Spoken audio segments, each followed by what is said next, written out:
Bonjour bien-aimés dans le Seigneur. Ce matin, nous allons parler de l'enlèvement.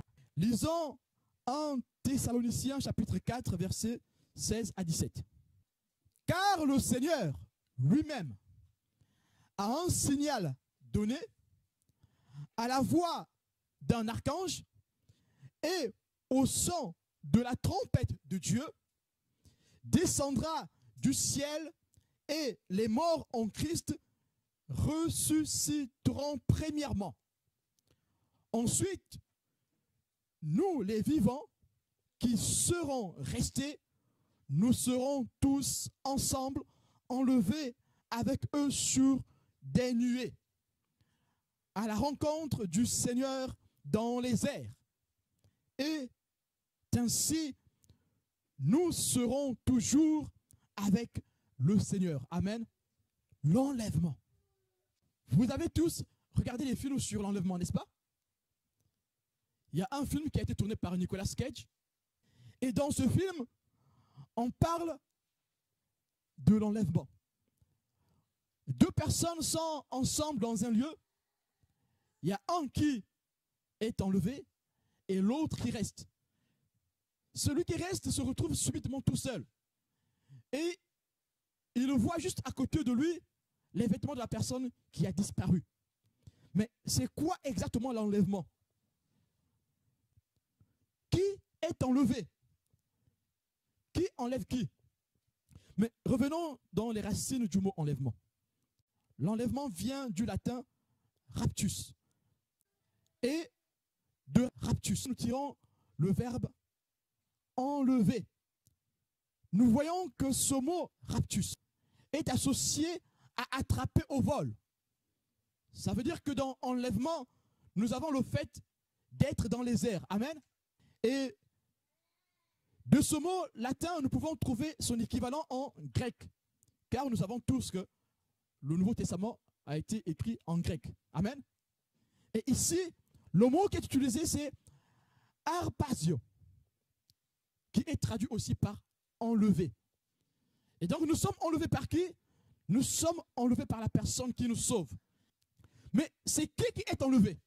Est-ce que c'est le monde entier qui est enlevé? Quand on nous parle ici de ceux qui seront avec le Seigneur, ce sont ceux qui ont accepté le Seigneur dans leur vie comme Seigneur et Sauveur. Ceux qui ont reconnu que Jésus-Christ est le Sauveur du monde, qu'il est mort à la croix et qu'il est ressuscité le troisième jour, comme Paul le dit dans 1 Corinthiens chapitre 15, à partir du verset 1. On peut aller jusqu'au verset 19. Lisons-le. Je vous rappelle, frères, l'évangile que je vous ai annoncé, que vous avez reçu, dans lequel vous avez persévéré. Persévéré. Donc ceux qui sont enlevés avec le Seigneur, ce sont ceux qui ont persévéré. Et par lequel vous êtes sauvés. Amen. Donc ceux qui sont enlevés ici, ce sont ceux qui sont sauvés. À travers de quoi? À travers la parole de Dieu. Amen. Ceux qui ont accepté la parole de Dieu. Mais sauf que dans cette parole que nous avons ici, commencé de l'Ancien Testament jusqu'au Nouveau Testament, de la Genèse à l'Apocalypse, nous savons tous que toute cette parole ici parle du salut que Dieu accorde à l'humanité. Et nous voyons donc ici que ceux qui sont sauvés, ils sont sauvés que par la parole de Dieu. Et cette parole de Dieu ne parle pas de quelqu'un d'autre. Cette parole de Dieu parle du salut de l'humanité qui est accordé par le Seigneur Jésus-Christ. Et la seule chose que l'humain doit faire, c'est juste accepter que Jésus-Christ est son Seigneur et son Sauveur. Et lui abandonner sa vie. Amen. Et donc ici, le mot enlèvement ici prend son sens que pour ceux qui continuent à espérer dans la grâce du Christ. Et relisons ici le verset 3. Je vous ai enseigné avant tout comme je l'avais aussi reçu que Christ est mort pour nos péchés, selon les Écritures qu'il a été enseveli et qu'il est ressuscité le troisième jour selon les Écritures, selon la Bible. Amen. Et ces Écritures ici, c'est avec un grand E. Selon les Écritures veut dire selon la parole de Dieu. Amen. Donc, nous ne sommes pas dans une religion du livre. Ceux qui sont dans une religion du livre, si quelqu'un brûle le livre, on va le brûler aussi, on va le tuer. C'est comme s'il brûlait la parole de Dieu. Qui peut brûler la parole de Dieu? Qui? Personne. Ce qui est sacré, c'est la parole de Dieu. Elle est sacrée. Amen. Elle est immuable. Mais les feuilles, là, ce ne sont que des feuilles. Donc, si tu prends la Bible pour mettre sous ton chevet, pour que la Bible te protège, elle ne pourra pas te protéger. La Bible ne protège pas. C'est la parole de Dieu qui protège. Ça, il faut qu'on soit certain de ça aujourd'hui. Les feuilles, là, ne protègent pas. Ce qui protège, c'est la parole de Dieu qui est vivante, qui est éternelle. Est-ce que ces feuilles sont éternelles? Mais la parole de Dieu est éternelle. Et celui qui bafoue la parole de Dieu, il sera puni. C'est ce que dit la parole de Dieu. Amen. Donc, je ne tuerai pas quelqu'un qui a essayé de brûler la Bible pour m'insulter. Je ne le tuerai pas. Je prierai pour lui pour que Dieu lui pardonne de son ignorance. Amen. Par contre, celui qui blasphème contre l'esprit, celui qui rejette la parole de Dieu, il se condamne lui-même. Ce n'est pas moi qui le condamne. Il se condamne lui-même. Parce que nous, en tant qu'enfants de Dieu, notre rôle, c'est de donner la vie. Amen. Nous avons reçu la vie et nous la partageons avec ceux qui n'en ont pas. Amen. Ici, nous avons vu que ceux qui sont sauvés, ce sont ceux qui ont accepté que le Christ est mort pour leurs péchés. Amen. Et cette promesse est vivante. Cette promesse est amen. Ceux qui ont cru en la parole de Dieu, ceux qui ont accepté que le Christ est mort pour leurs péchés, ceux qui ont abandonné leur vie à Jésus-Christ connaîtront la vie éternelle. Ils seront enlevés. L'enlèvement ici concerne que ceux qui sont restés fidèles en Jésus-Christ. Ceux qui sont restés fidèles dans la communion avec le Christ. Dites-moi, est-ce qu'on peut être fidèle à la communion avec Christ si on n'est pas fidèle à la communion avec son corps? Est-ce qu'il peut exister une communion avec la tête s'il n'y a pas communion avec le corps? L'Église est le corps du Christ, n'est-ce pas? C'est ce que nous dit la parole de Dieu. Mais est-ce que nous pouvons être en communion avec la tête si on n'est pas en communion avec le corps? Non. Nous sommes les membres qui formons le corps du Christ. Amen. L'église locale n'est pas une organisation. L'église locale est un organisme. Une organisation, c'est un groupe de personnes. Ils travaillent pour un même but, mais qui n'ont pas nécessairement le même intérêt. Ces personnes, leurs intérêts peuvent diverger. Amen. Mais l'organisme, c'est un être qui est constitué d'éléments cohérents. Et tous ces éléments travaillent pour le même but. Il y a une cohérence et ils travaillent pour le même but. L'organisme a un socle. Amen. Voilà pourquoi l'Église, ce n'est pas une organisation. L'Église est un organisme. Parce que tous les membres de l'organisme sont liés les uns les autres. Et ils sont attachés tous à la tête qui est le Christ. Amen. Et c'est l'Église là qui est sauvée. Amen. Mais comment on peut être sauvé si on n'est pas attaché à l'organisme? Le Seigneur dit encore ce matin que ceux qui seront enlevés, ce sont ceux-là qui sont restés attachés au corps. Donc, qui vivent la communion avec le corps du Christ. Écoutons ce que dit l'apôtre Paul. 1 Corinthiens chapitre 15, à partir du verset 11. Ainsi, donc, que ce soit moi, que ce soit eux, voilà ce que nous prêchons et ce que vous avez cru. Or, si l'on prêche que Christ est ressuscité des morts, comment quelques-uns parmi vous disent-ils qu'il n'y a point de résurrection des morts? S'il n'y a point de résurrection de morts, Christ n'est pas ressuscité non plus. Si Christ n'est pas ressuscité, notre prédication est vaine. Et votre foi aussi est vaine. Il se trouve même que nous sommes de faux témoins à l'égard de Dieu, puisque nous avons témoigné contre Dieu qu'il a ressuscité Christ, tandis qu'il ne l'aurait pas ressuscité si les morts ne ressuscitent point. Car si les morts ne ressuscitent point, Christ non plus n'est pas ressuscité. Et Paul insiste. Et si Christ n'est pas ressuscité, votre foi est vaine.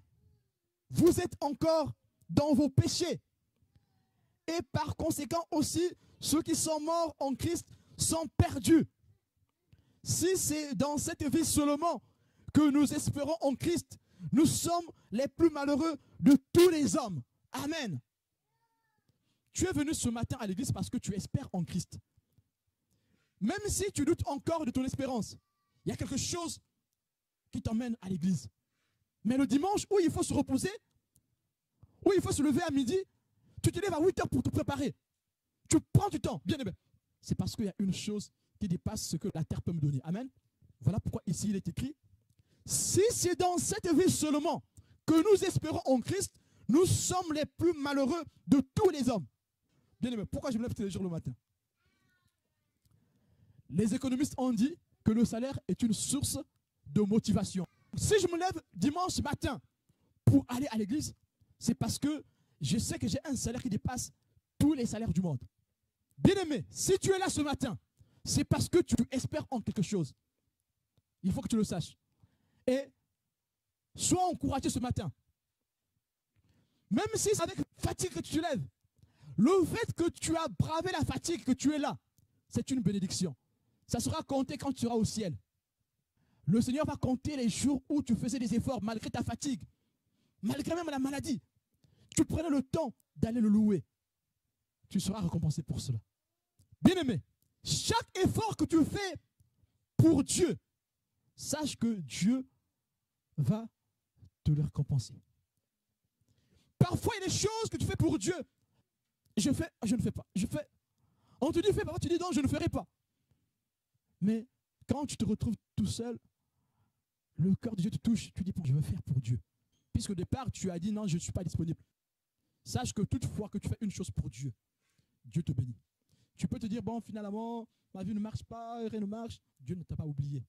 Toutefois que tu fais une chose pour Dieu, malgré tes contrariétés, malgré les difficultés, malgré les problèmes de la vie, toutefois que tu obéis en faisant une chose pour Dieu, Dieu te bénit. Et le jour-là, tu seras récompensé. L'enlèvement. Et comment se passera l'enlèvement? C'est ça le but de l'enseignement de ce matin. Relisons 1 Thessaloniciens 4, verset 16. Car le Seigneur lui-même a un signal donné à la voix d'un archange et au son de la trompette de Dieu descendra du ciel. Voilà. Juste avant l'enlèvement, le Christ descendra du ciel pour venir chercher son Église. L'Église avec grand E. L'Église ici, c'est l'ensemble de tous les fidèles du Christ. Et tous les fidèles du Christ se retrouvent dans des églises locales. Amen. Le Christ descendra dans les airs. Et c'est par un signal, à la voix d'un archange, au son de la trompette de Dieu, le Christ descendra dans les airs. Et c'est là que les morts en Christ ressusciteront en premier. Amen. Ceux qui sont morts en Christ vont ressusciter en premier. Cette parole ici nous donne aussi de l'espérance pour continuer à croire en Christ. Pour ne pas se laisser entraîner par le chagrin quand nous perdons un être très cher. Parce que dans la vie, il va nous arriver de perdre des gens qui nous sont très chers. Mais puisque nous avons de l'espérance en la résurrection, nous espérons les retrouver ce jour-là. Voilà pourquoi ici, à l'enlèvement, les morts en Christ vont ressusciter en premier. Il s'agit de quelle résurrection? Comme il est écrit dans Apocalypse 20, verset 4. Non. Il s'agit ici que de la résurrection de ceux qui sont restés fidèles à Jésus. Ceux qui sont morts dans la fidélité. Ici, on ne dit pas de ceux qui étaient fidèles pendant un moment de leur vie et qui sont relâchés et puis sont morts dans leur péché. Non, non, non. Ici, on parle les morts qui ont marché dans leurs derniers jours dans la vérité, qui ont gardé la foi. Ceux qui sont morts dans la foi en Jésus-Christ. Il n'y a que ceux-là qui vont ressusciter ce jour-là. Les autres morts resteront dans les tombeaux. Bien-aimés, cette résurrection ici ne concerne pas la résurrection qui arrivera après la tribulation. Non. Ici, il ne s'agit pas de la résurrection qui aura lieu après le retour de Jésus-Christ, son retour terrestre. Le premier retour du Christ, il ne viendra pas sur terre. Il va s'arrêter dans les airs. Cette résurrection ici ne concerne que l'Église. Car le Christ va revenir une deuxième fois pour détruire le méchant. Quand le Christ reviendra une deuxième fois pour détruire le méchant, c'est là que tous les morts vont ressusciter. Amen. Les océans vont rendre les morts qu'il y avait en eux. Non, ici, il ne s'agit pas de cette résurrection. Lisons Apocalypse 19, verset 11. Puis je vis le ciel ouvert, et voici, parut un cheval blanc. Celui qui le montait s'appelle fidèle et véritable, et il juge et combat avec justice. Ses yeux étaient comme une flamme de feu, sur sa tête étaient plusieurs diadèmes. Il avait un nom écrit que personne ne connaît si ce n'est lui-même. Il était revêtu d'un vêtement teint de sang. Son nom est la parole de Dieu.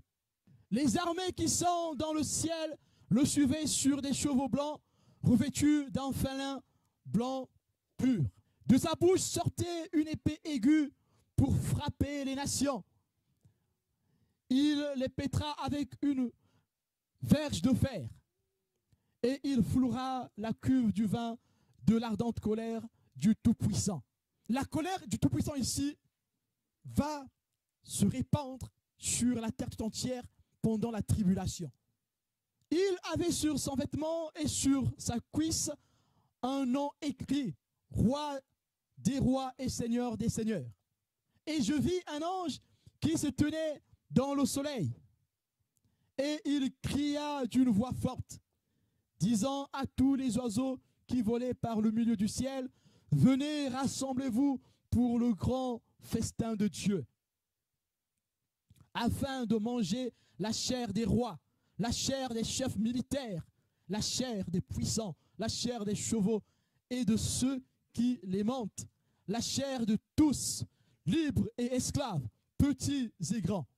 Et je vis la bête et les rois de la terre et leurs armées rassemblées pour faire la guerre à celui qui était assis sur le cheval et à son armée.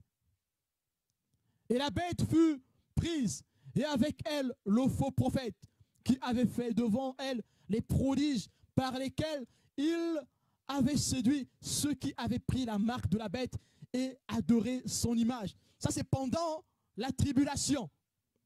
Ils furent tous les deux jetés vivants dans les temps ardents de feu et de soufre, le jugement. Et les autres furent tués par l'épée qui sortait de la bouche de celui qui était assis sur le cheval. Et tous les oiseaux se rassasièrent de leur chair.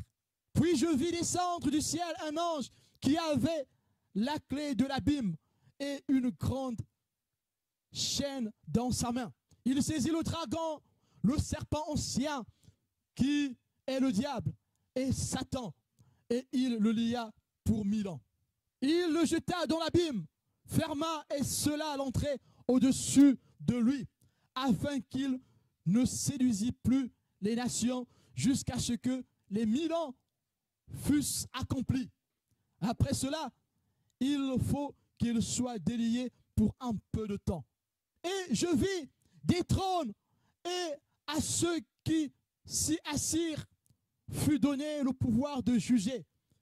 Et je vis les âmes de ceux qui avaient été décapités à cause du témoignage de Jésus et à cause de la parole de Dieu, et de ceux qui n'avaient pas adoré la bête ni son image, et qui n'avaient pas reçu la marque sur leur front et sur leur pain. Ils revinrent à la vie et ils régnèrent avec Christ pendant 1000 ans. Les autres morts ne revinrent point à la vie jusqu'à ce que les 1000 ans fussent accomplis. C'est la première résurrection. Amen. Qui concerne qui? Que les élus, que les enfants de Dieu, que l'Église. Amen. Heureux et saints ceux qui ont part à la première résurrection. La seconde mort n'a point de pouvoir sur eux. Mais ils seront sacrificateurs de Dieu et de Christ. Et ils régneront avec lui pendant 1000 ans. Le règne millénaire. Quand les 1000 ans seront accomplis, Satan sera relâché de sa prison. Et il sortira pour séduire les nations qui sont aux quatre coins de la terre, Gog et Magog, afin de les rassembler pour la guerre. Leur nombre est comme le sable de la mer. Et ils montèrent sur la surface de la terre, et ils investirent le camp des saints et la ville bien-aimée. Mais un feu descendit du ciel et les dévora. Et le diable qui les séduisait fut jeté dans les temps de feu et de soufre, où sont la bête et le faux prophète. Et ils seront tourmentés jour et nuit au siècle des siècles. Amen.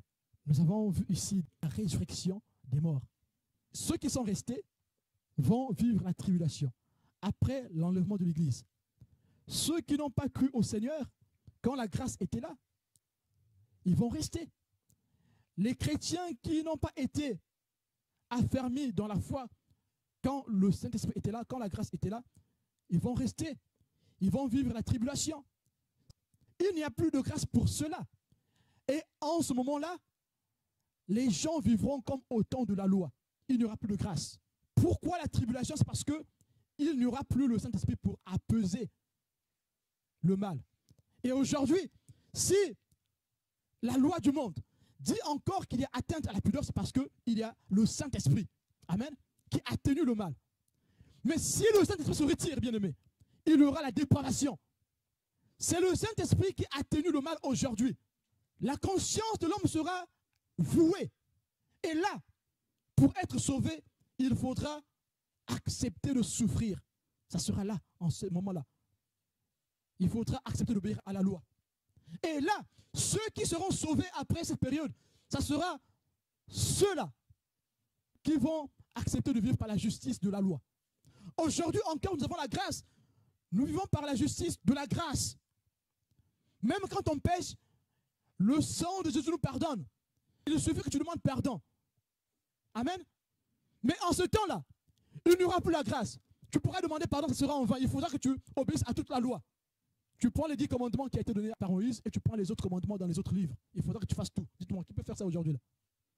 Qui pourra te sauver de la mauvaise pensée? Tu peux dire, ben moi je suis religieux, je ne triche pas, je ne vole pas, je ne commets pas l'adultère, je ne fais pas ceci. Mais qui peut te sauver de la mauvaise pensée? Tout le monde a une mauvaise pensée. Nous ne sommes pas encore débarrassés de la chair. La chair est encore là.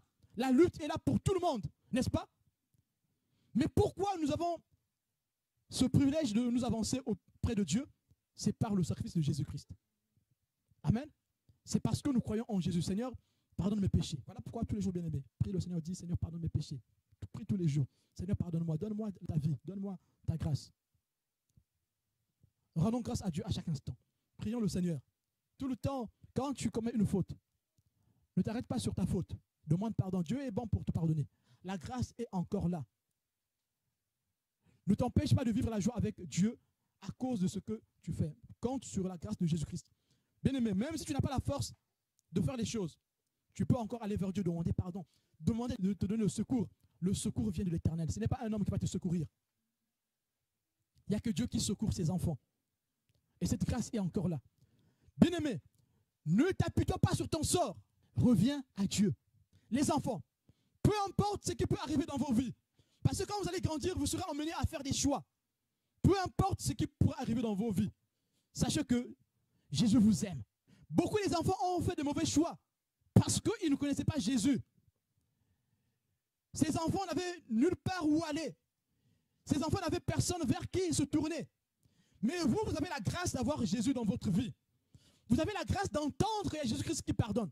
Mes enfants, la médecine pourra soigner toutes les maladies. Les sciences pourront nous aider. Je suis très content pour la science qui avance. C'est très bien. Mais il y a des choses que la science ne peut pas faire. Les enfants, la science ne peut pas nous aider en ce qui concerne les choses psychiques, les choses spirituelles. La science peut nous guérir de la maladie. Mais il y a des choses que la science ne peut pas faire. la souffrance psychique, la science ne peut pas nous aider pour ça. Il y a des enfants qui sont emmenés à supprimer leur propre vie parce qu'ils n'ont personne vers qui se tourner, parce qu'ils ne sont pas aimés à l'école. Mais il faut qu'on parle de ça ici à l'église aussi. À l'école, on vous parle du mal-être, n'est-ce pas? À l'école, on vous parle du rejet, n'est-ce pas? Il y a des enfants qui ne veulent plus aller à l'école parce qu'on se moque d'eux.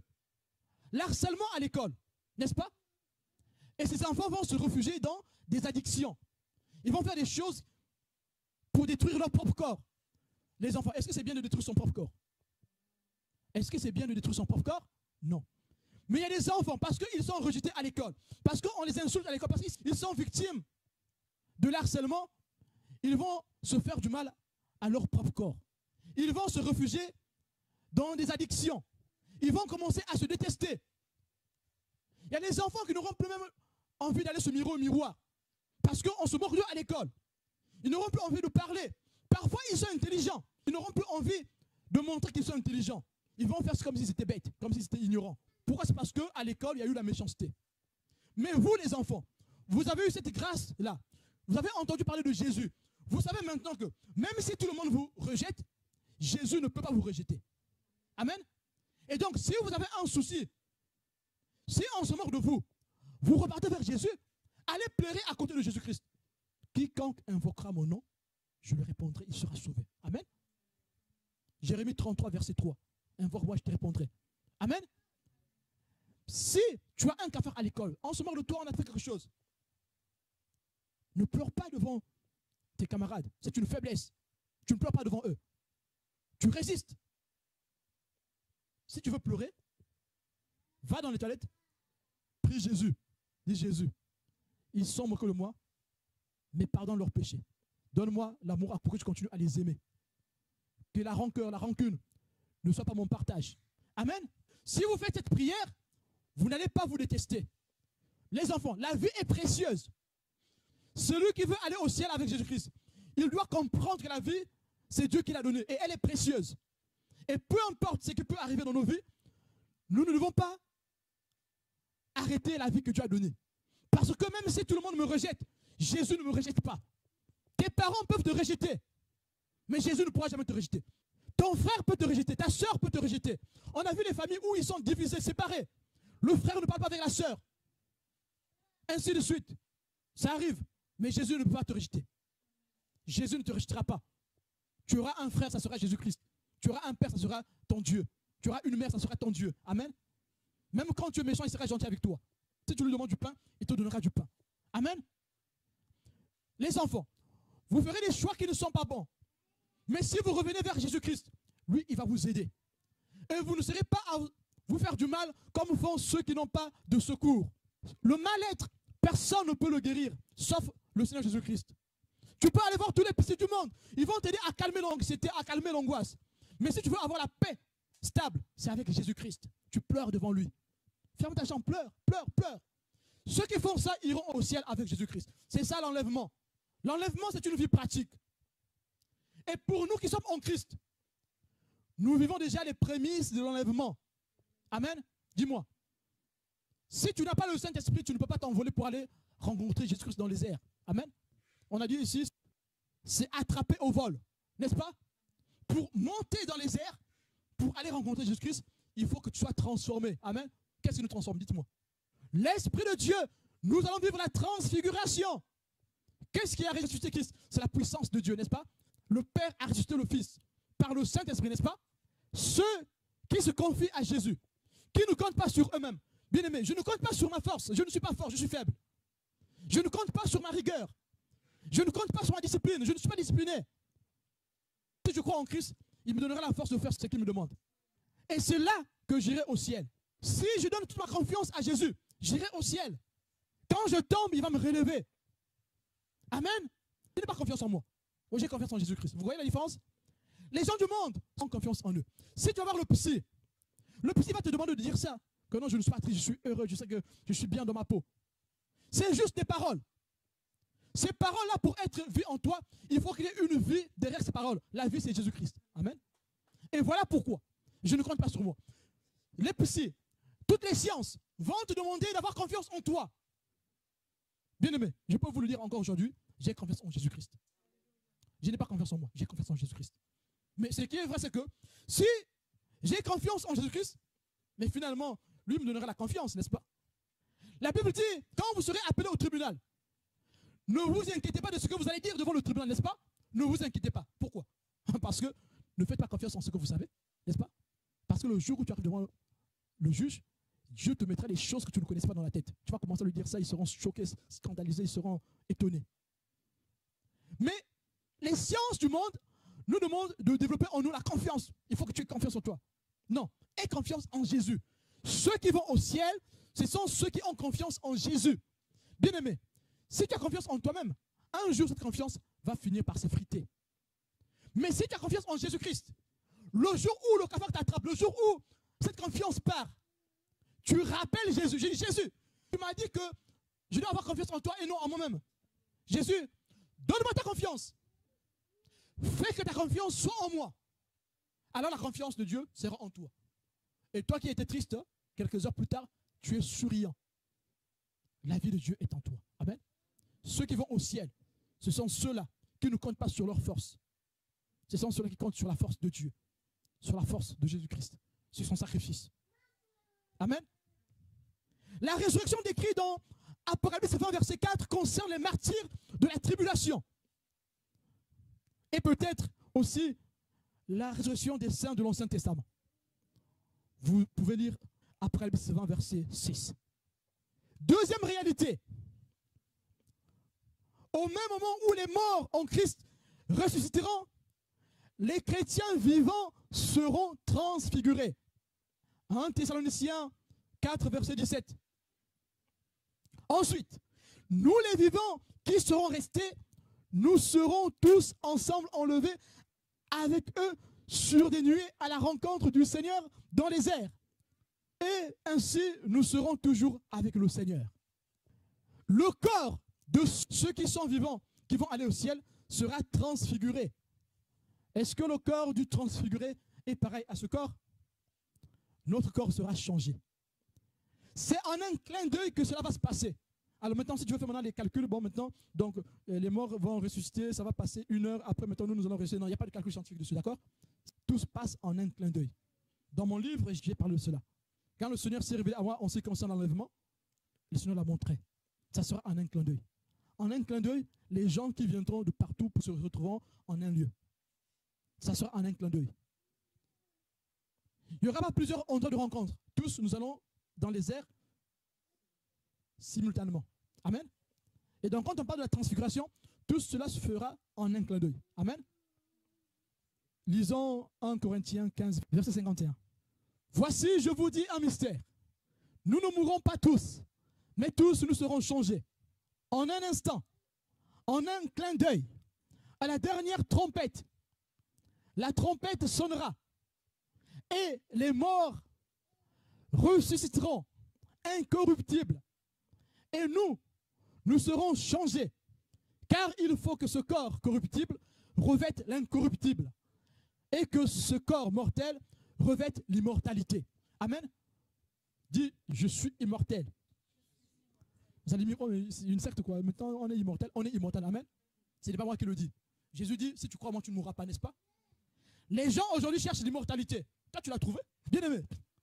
Les gens cherchent l'immortalité aujourd'hui. Il y a eu beaucoup de sciences qui se sont développées.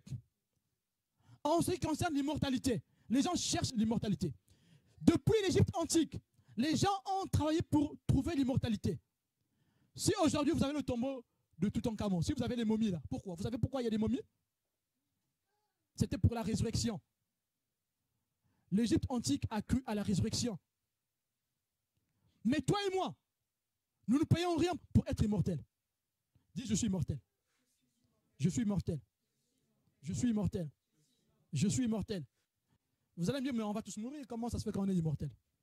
Parce que ceux qui meurent en Christ ne meurent pas. Si tu as un parent qui est mort en Christ, sache qu'il est dans le repos du Seigneur. On appelle celui-là le repos du Seigneur. On n'est pas tourmenté dans le repos du Seigneur. Amen. Mais ceux qui meurent dans le péché, ceux qui meurent avec Satan, ils vont dans un lieu de tourment, appelé séjour des morts. Donc si quelqu'un te dit, mais ça ne sert à quoi d'aller prier? On vit qu'une seule fois. Vis ta vie maintenant et puis le reste, après viendra la mort. Chez nous, on dit, je dis dans ma langue. Namokili, sepela mela, olia. Car mokolo kufa ko ebate. En français, ça veut dire que dans la vie, réjouis-toi, bois, mange, amuse-toi, car tu ne sais pas quel jour que tu meurs. Parce qu'après la mort, il n'y a plus rien du tout. C'est faux. Après la mort, il y a la vie. Il y a une conscience dans la mort, mais elle n'est pas pareille à la conscience que nous avons aujourd'hui. Amen. Quand nous mourons, c'est notre corps qui meurt. L'âme ne meurt pas. Mais l'âme de celui qui n'a pas eu Christ dans sa vie n'ira par mourir. Cette âme ira dans la punition éternelle. Cette âme sera châtiée éternellement avec Satan. Voilà pourquoi il faut faire le choix aujourd'hui. Je suis immortel. Je suis immortel. Je suis immortel. Pourquoi tu es immortel? Parce que le Saint-Esprit est en toi. Le Saint-Esprit est les prémices de la résurrection. Le Saint-Esprit est les prémices de la vie éternelle. Amen. Pourquoi nous disons que nous sommes sauvés? Nous disons que nous sommes sauvés, c'est parce que nous avons le Saint-Esprit en nous. C'est le gage de notre résurrection. C'est comme une avance, n'est-ce pas? Hein? On a déjà une avance du salut. Amen. Je vous enverrai le Saint-Esprit et il sera avec vous éternellement, n'est-ce pas? Bien-aimé, quand tu donnes ta vie à Jésus-Christ, dès que tu donnes ton cœur à Jésus, la vie éternelle est en toi, donc tu es devenu immortel. Voilà pourquoi le Christ dit, ne craignez pas celui qui tue le corps, craignez plutôt celui qui tue l'âme. Qui peut tuer l'âme? Bien-aimé, il n'y a que Dieu qui puisse tuer l'âme. Satan ne tue pas l'âme. Satan, il pourrait te torturer, prendre ton corps, le bousiller, le tracer, te donner des émotions, des trucs compliqués, des trucs bizarres. Il ne pourra pas tuer ton âme. Amen. Il n'y a que Dieu qui a le pouvoir de tuer l'âme. Voilà pourquoi, crains Dieu qui peut tuer l'âme, ne crains pas Satan qui peut tuer que le corps. Amen. Satan n'a aucun pouvoir pour détruire ton âme. Voilà pourquoi il ne peut que la tourmenter. Au même moment où les morts en Christ ressusciteront, les chrétiens vivants seront transfigurés en un clin d'œil, comme il est écrit dans 1 Corinthiens 15, verset 51. Le tout se produira très rapidement en un clin d'œil. Amen. Les croyants en Christ seront transfigurés. Ils seront tous enlevés à la rencontre de Jésus dans les airs. Ils vont se retrouver dans l'atmosphère. Alors, qui connaît le lieu de rendez-vous? Le lieu de rendez-vous sera dans l'atmosphère. Maintenant, si c'est quelle atmosphère, nous ne savons pas. Mais ça sera dans les airs. C'est entre la terre et le ciel. Amen. Maintenant, si quelqu'un te dit que c'est au 3e ciel, au 5e ciel, cette personne te ment. Personne ne sait. Amen. Nous ne savons pas dans quel ciel, mais ça sera dans le ciel. On va se retrouver dans le ciel. Le Christ est monté au ciel, n'est-ce pas, après la résurrection, n'est-ce pas? Comme le Christ est monté au ciel après la résurrection, nous aussi nous monterons au ciel. Et là, nous allons retrouver le Christ dans les airs. Nous retrouverons le Christ dans les airs, dans une atmosphère.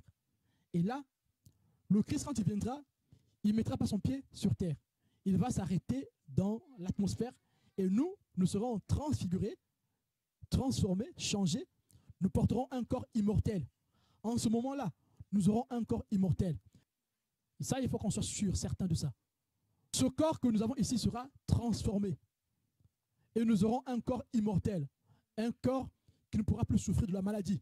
Un corps sur lequel il n'y aura plus les infirmités. Un corps qui sera incorruptible. Oui, c'est ce corps-là que nous serons à la transfiguration, à la résurrection. Pour ceux qui seront déjà morts.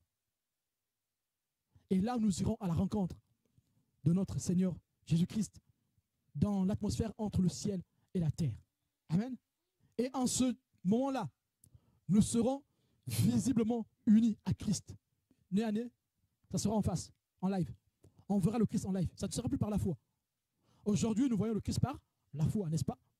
Mais là, nous verrons le Christ comme ça, face à face. Nous serons dans la maison du Père. Le Christ nous prend dans les airs, il nous emmène dans la maison du Père. Lisons Jean 14, verset 2 et verset 3. Il y a plusieurs demeures dans la maison de mon Père, si cela n'était pas, je vous l'aurais dit. Je vais vous préparer une place. Amen. Donc, si tu as quelqu'un qui est décédé, cette personne ressuscite avec toi, vous vous retrouvez. Et vous deux, vous serez dans la maison du Père. Amen. Voilà pourquoi, bien-aimé, toutes les relations peuvent s'arrêter. Tu peux aimer quelqu'un comme je ne sais pas qui. Mais si cette personne n'est pas à Jésus, vous n'allez pas avoir cette relation de façon perpétuelle. Cette relation va s'arrêter sur terre. Les relations humaines s'arrêtent sur terre. Amen. La seule relation qui est durable, qui est éternelle, c'est la relation spirituelle. Donc celle qui se fait avec Jésus-Christ. Cette relation dure pour toujours. Le lien le plus durable, c'est le lien en Christ. Le lien marital peut s'arrêter un jour. À la mort, même si vous vous aimez comme des fous, à la mort, le lien s'arrête, n'est-ce pas? Mais si vous voulez que votre lien dure éternellement, il faut que vous soyez frères et sœurs en Christ. Vous vous aimez très fort, ça c'est très bien, alléluia. Mais ce lien est plus viable que si vous deux, vous donnez votre cœur à Jésus. Si vous donnez votre vie à Jésus-Christ, au ciel, vous allez vous retrouver. Bon, pas en tant que mari et femme, hein, parce qu'il ne faut pas qu'on dise, bon, bien aimé, et je vais donner mon cœur à Jésus-Christ, comme ça, au ciel, on va continuer à être épouse et époux, c'est faux. Au ciel, bien aimé, au ciel, il n'y a pas mari et femme. Au ciel, est-ce que les anges ont des maris et des femmes? Non. Jésus-Christ a dit que au ciel, nous serons comme des anges, il n'y aura pas de mari, il n'y aura pas de femme. Mais retenez-le, on n'aura pas le même corps que les anges. Vous avez compris les enfants? On ira au ciel tous, mais nous aurons un cœur transformé de gloire. Si on aime Jésus-Christ au ciel, on va continuer à se voir. Et on va retrouver nos bien-aimés au ciel. Et ceux qui sont vivants et les morts qui les ont précédés seront unis. Au ciel, on va se reconnaître. Dites-moi, mais comment on se reconnaît s'il n'y a pas de conscience? Parce qu'il y en a qui disent que non, au ciel, il n'y a plus de conscience, il n'y a pas la conscience après la mort. Mais si au ciel, on va se reconnaître, ça veut dire qu'il y a une conscience, n'est-ce pas? Vous êtes d'accord? On va s'arrêter aujourd'hui sur ce point-là. On va continuer ce message la prochaine fois. Ce matin, le Seigneur veut encore nous dire que l'enlèvement est certain. Et Paul a bien dit dans 1 Corinthiens 15, versets 11 à 19. Si c'est dans cette vie seulement que nous espérons en Christ, nous sommes les plus malheureux de tous les hommes. Amen. Et sachez-le bien aimé, que la vie en Christ est importante et bénéfique. Non seulement pour l'enlèvement, pour la vie éternelle, mais aussi pour la vie sur terre. Amen.